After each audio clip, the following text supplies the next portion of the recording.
So we just have here the Speaker of Parliament, Ghana.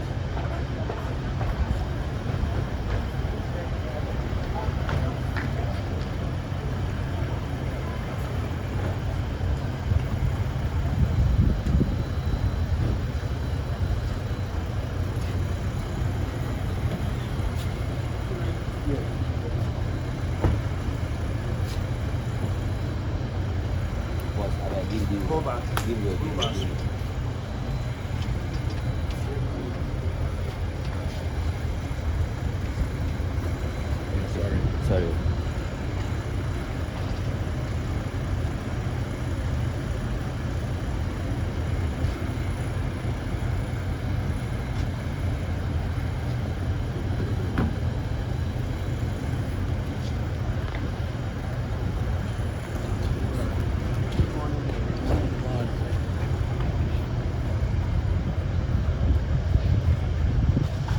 The Right Honourable Speaker of Parliament to join this conference on restoring, yes sir, a culture of proper small-scale mining in Ghana.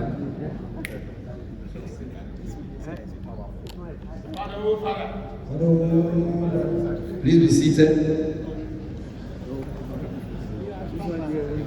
We welcome the father of the house, the Right Honourable Speaker of Parliament. Please put your hands together for him.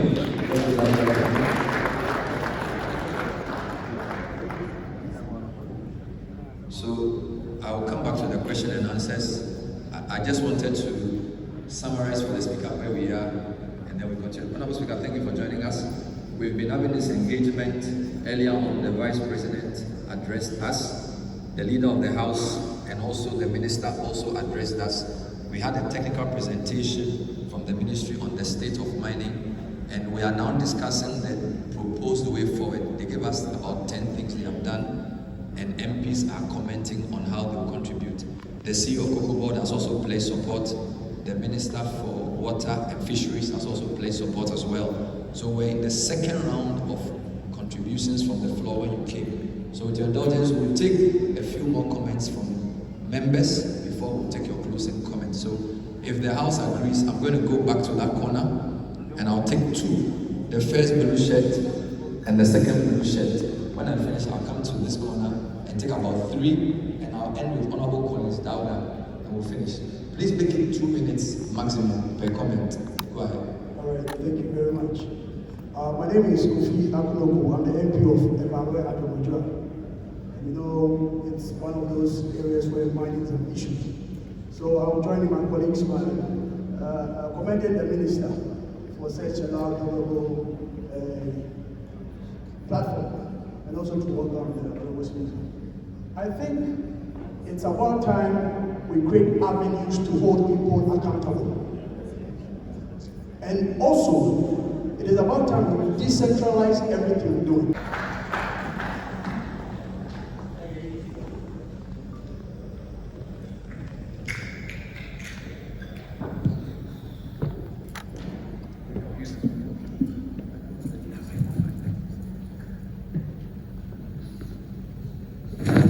Please, thank you so much. Be seated.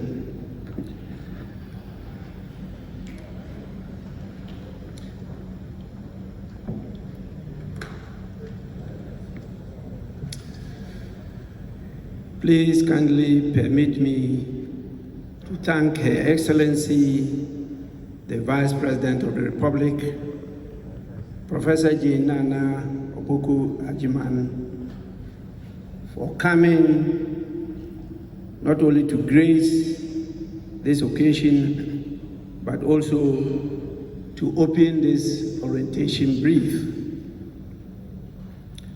I thank all my colleague deputy speakers and the leadership of the House.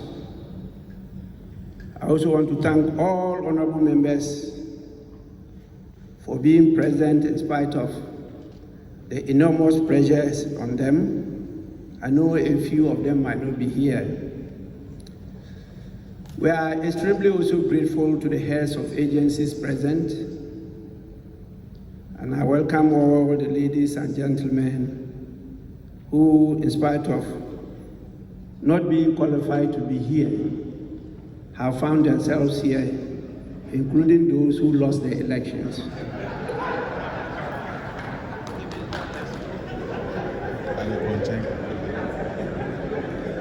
I thank you all for your active participation and insightful contributions. Today has been an opportunity for us all as representatives of the people to gain a deeper understanding of the urgent need to restore a culture of proper artisanal and small-scale mining in Ghana. I will not use the word illegal or Galamsey, because they are just illegal because we made it so. We allow the commercial mining to be legal. We also allow some small-scale mining to be legal, but others we say they are illegal because we legislated them to be illegal. I believe from the presentations, particularly the gory images we have seen, would have made an indelible mark in our minds. I've been part of this process for some time now and had one opportunity to hold a discussion with the leadership of small-scale mining at Kumasi. I've also seen on social media distressing images. And as a former minister for water resources, works and housing, I confronted some of the situations that were just narrated by some of the participants. And we were actually defeated because we could not match the strength and anger of those who were involved in it. There I realized that it was not just a few individuals that were involved, but it was the whole society that had given approval and in fact actively involved in what was happening on the ground. But we can no longer afford to turn a blind eye to the devastation that this type of mining has brought upon our lands, our forests, and our water bodies, and in fact, our food crops. As members of Parliament, we hold a sacred duty to ensure that the resources in our constituencies are managed responsibly and sustainably for the benefit of present and future generations. But it's important for all of us to note that the foundation of all human rights is that of the right to life. It's so sacred that the first law of nature is self-survival. And we all have it in our local dialects that you cannot be carrying food and die of hunger. That is the reality we are faced with. And we should take that on board in whatever solution we are trying to find to this crisis. And we all know that anytime you have a challenge, it's also an opportunity. And when you have crisis, you have prizes and you have prizes. And so together we can turn this around to our advantage. So the artisanal and small-scale mining, when we are able to get it done responsibly, has the potential to uplift our communities, create sustainable jobs, and contribute significantly to our national economy. Other governments have failed. They have failed because they did not get the proper prescription. This government cannot afford to fail. It will lead to hopelessness.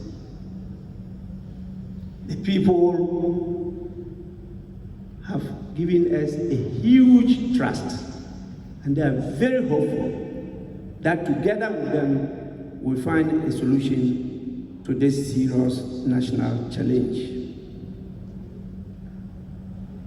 Honorable members, the fight against this culture of artisanal and small-scale mining is not the responsibility of the sector minister and his public servants alone, or that of the government. It is a collective responsibility that requires the commitment of all of us.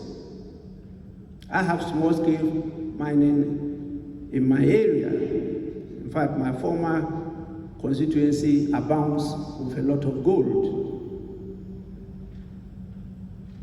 We encourage foreign investors to take over the concessions, mine and take away our precious gold, and that one is lawful, it's not illegal.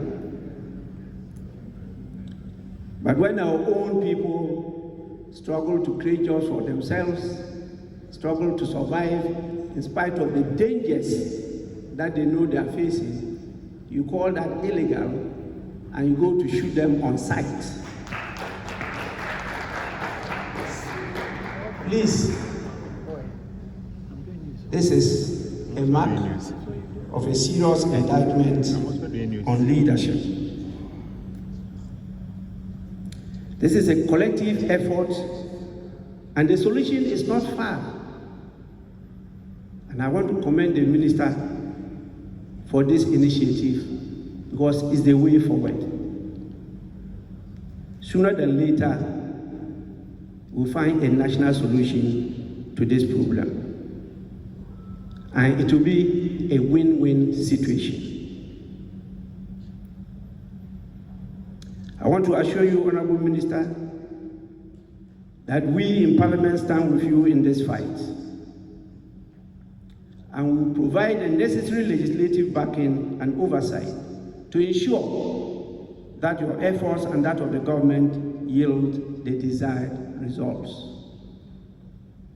Some years ago, I had a discussion with consultants from Australia on this type of mining. It's not only in Ghana, it's global. How have the others managed it? And we cannot. And so there are answers to these questions, and they are not easy to find. When you use force, you know action and reaction. The small science I learned will only produce fire. And the military will say fire quenches fire. But the advice of the Stone Age is different. This said, let me be unequivocal in stating that Parliament will not tolerate any member of Parliament, regardless of your position, who is found to be complicit in destructive mining activities.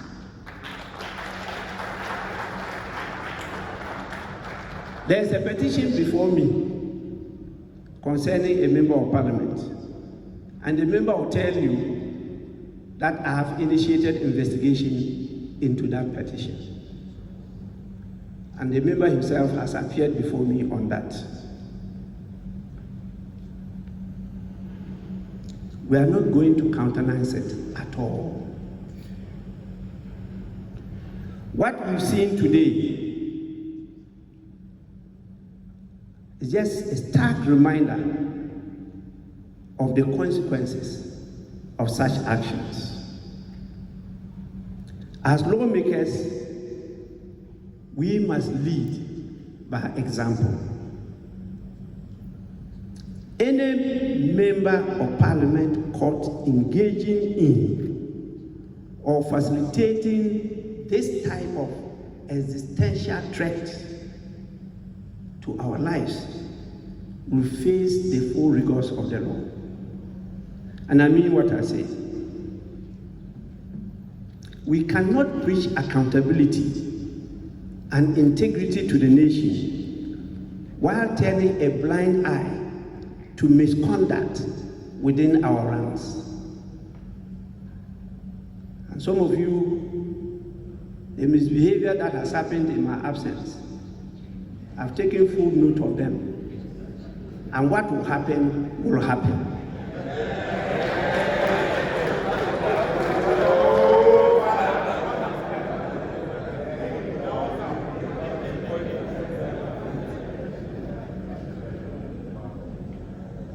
As we leave this conference, let us carry with us a renewed sense of purpose and determination.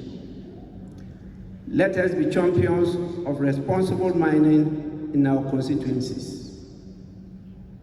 Let us educate our communities, support sustainable practices, and work collaboratively to eradicate the menace of environmentally destructive mining. The task ahead of us, as the senior prefect has stated, is daunting, but I'm very confident. With great resolve, we can create a proper culture of sustainability and environmentally friendly mining in Ghana. We can only do this when leadership shows the way. It's better to invest in the mining sector than to invest in what we are doing these days. Very useless, expensive spending. But let me end by thanking all of you for your participation and commitment, and let us go forth and be the change we wish to see.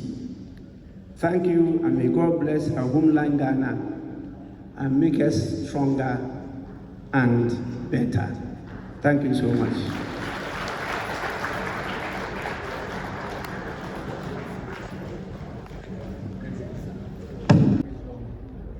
It should be something that should come from the government side. If people working, if other people say work and come out with any solutions, I'm afraid they will not do this way. The other one that I'm suggesting is that, if possible, that legal small-scale mining, the government can. Thank you. Yes, thank you for the opportunity. I have an issue to suggest to the minister. You know, land administration has a part to play in all the discussion going on. The mining concessions that are being licensed stems from ownership of a land.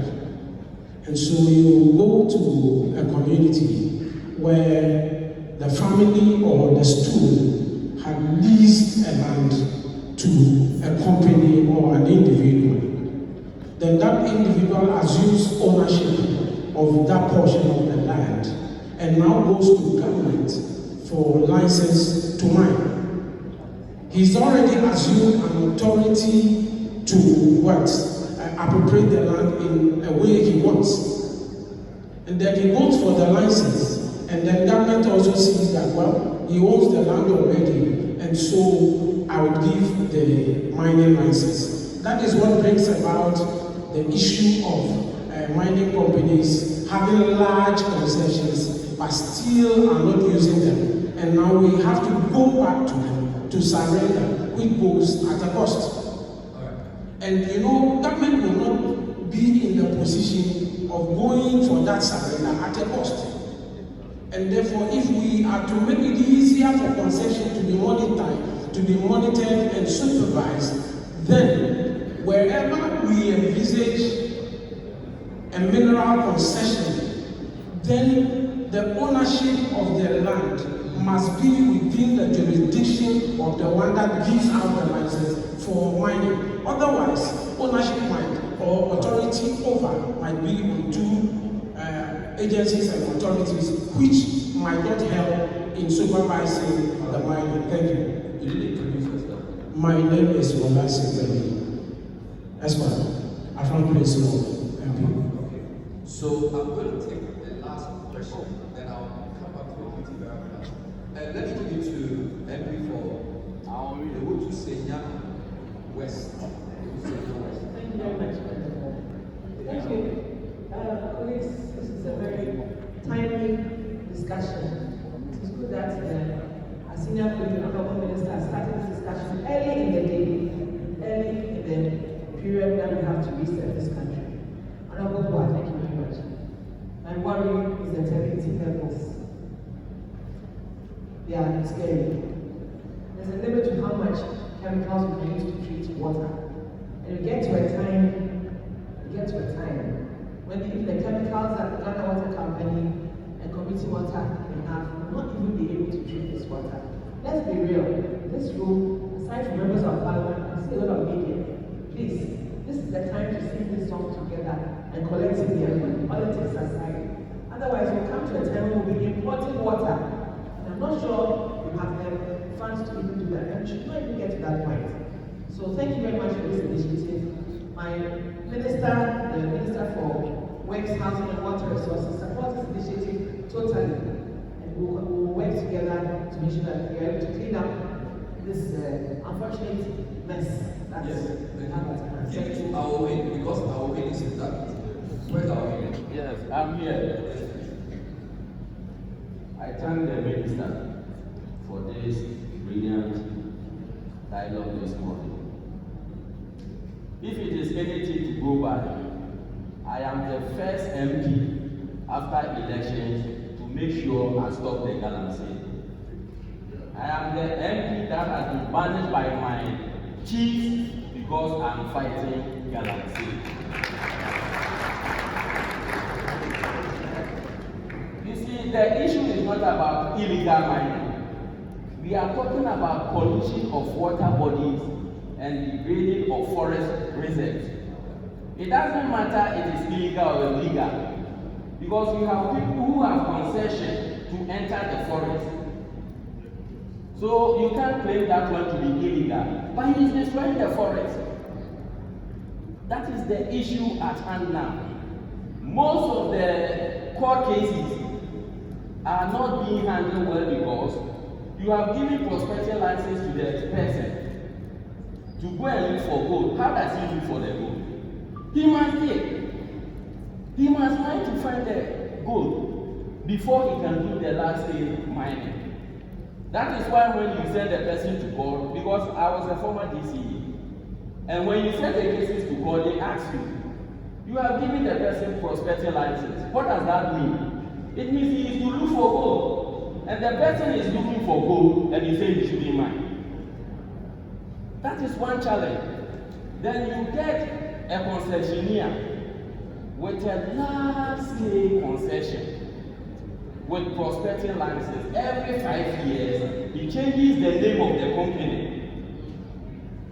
There is a company who has held a mining concession for the past 30 years and has never done any mining. So you go there and they are the same people doing the small scale mining. Meanwhile, large scale concession is not to do small scale mining. So you will see that there will be that loggerheads between the indigenous who want to do the small scale against the one having the large scale concession. The same large scale concessionaire will be doing the small scale mining, which is against the law. So like the earlier speakers alluded to, if they can see those portions for the small scale mining, and even if possible, take away, because you can't hold one concession for more than 30 years without any diligent mining or whatever. Then he will be there, oh, it's my concession. Then he is doing illegal activities against the small scale miners. It makes it very difficult. So I'm happy Minister is blessing the MPs this morning that we should take the lead. In my quest to fight the Galamsey activities, the issue was, we Nanano, we have the land. You as an MP don't have the land. So now as we sit here, people are calling me, people are in the forest. I tell them the land belongs to Nanano, so they should see Nanano. It makes it very difficult for you as a leader to take charge of some of these issues. So Minister, my issue is before him. So from here I will go to the office so that we look at how Nanano will reverse the punishment so that I can continue to fight my fight against the Galamsey. I have local transport people who are ready to fight the Galamsey without giving the security. We need only to empower them. If they get the blessing of the minister, we don't need them military or whoever. We can fight the Galamsey in my jurisdiction. Thank you very much. Hey, my brother. Yes, sir. How are you?